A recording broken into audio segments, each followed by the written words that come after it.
So when we purchased our property, this place was an old home place, but no one had lived here for a long time, and no one had ever used this area. Well, I shouldn't say never used this area. There's fencing up that we've pulled up, but it hasn't been used for a long time, so it had turned back into forest. So we've had to come through here and with chainsaws and machetes and push mowers, because you can't have a ride lawnmower.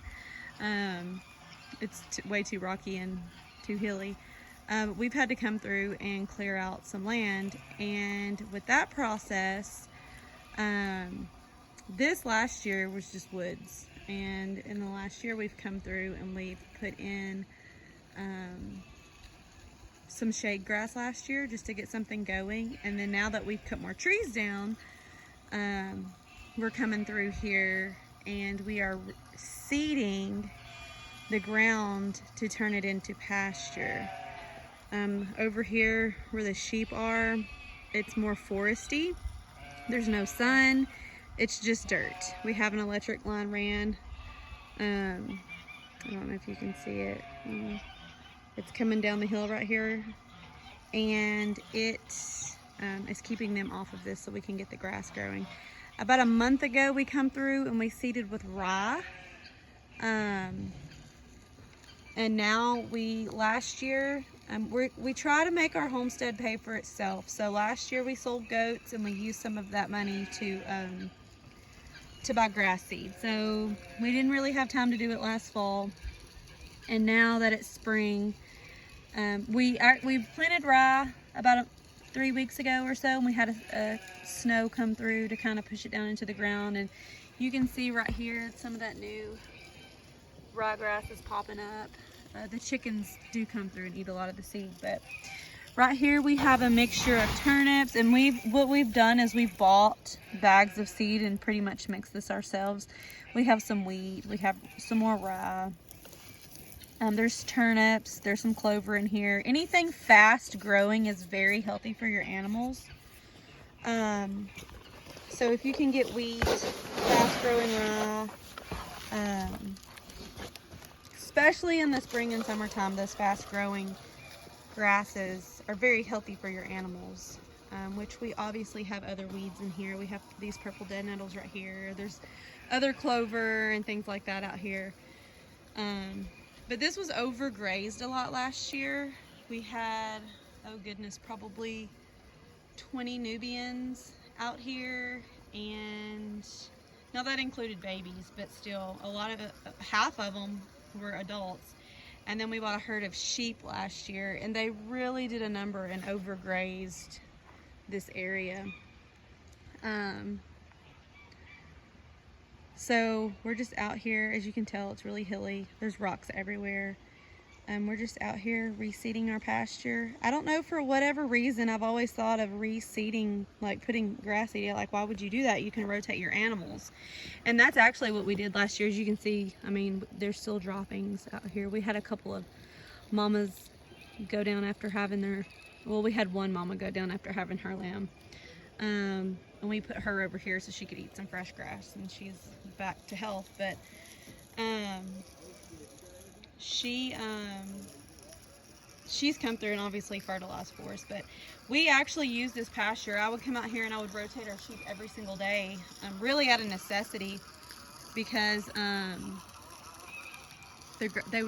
sheep eat the grass down so much quicker than the goats do. We don't have goats now, we just have the sheep, so it'll take a load off of our pastures. But we're just trying to get things set up as we go. It's really hard. I mean, it's really hard when you're doing all of this, yourselves and by hand, to clear the pasture that you need to either stay busy or to have a hobby or to grow food for your family. So this is part of the homestead process that we're doing today. We're just putting out grass seed. Oh, that's what I was saying. I used to think, well, if you just get out there and you rotate your animals, then these native grasses will come back. And while part of that is true, that's not always the case. Like I said, if you've got too many animals on one area, and it's overgrazed, then that's obviously not going to happen. And sometimes, especially if you have an area that was not pasture, you have to come out here and you have to help it out a little bit. So this was dirt last year. You can see the gravel that washes down from the mountain. We have gravel roads around here too that will wash gravel down. This is just a water path from the top of our mountain that you have to help it along a little bit too. So since we've come out here and we've cleared, we are just in that process.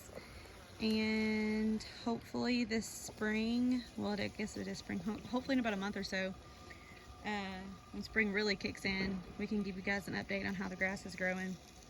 I will say that if you have shaded areas, it's expensive, but if you buy a shade grass mix, it will grow grass. All of this was shaded last year, and it did wonderful shading in, or growing in grass where the shade was. So if you can get out here and put grass seed before it rains, which it's just rained today, but it's not done. It's just a break in the rain. It's going to rain again. Take some of your cheaper grasses like the rye and seed it heavily, and then come through with your mixtures like this and give it a light seeding on top of that to get some stuff growing. If you buy seed and it's coated like this, that just means they've put a protective layer on it so moisture can't get into it. But all we did, we went to the feed store, we bought a 5-pound bag of turnips for pretty cheap. The rye was pretty cheap. I say we mixed all of this. Actually, there's some annual rye and some wheat, and I don't remember what else it was that's in here. That was just a food plot mix, just to get something growing. So it was cheap when we got it, so we just got it and mixed it in with our other stuff. But some oats. You can see there's some oats right here. But yeah, it's really easy to do. And if you're just trying to build new pasture, wild grass seed's not very cheap. If you can find a way to cover the cost of it and put that seed out, it will be beneficial for you in the long run.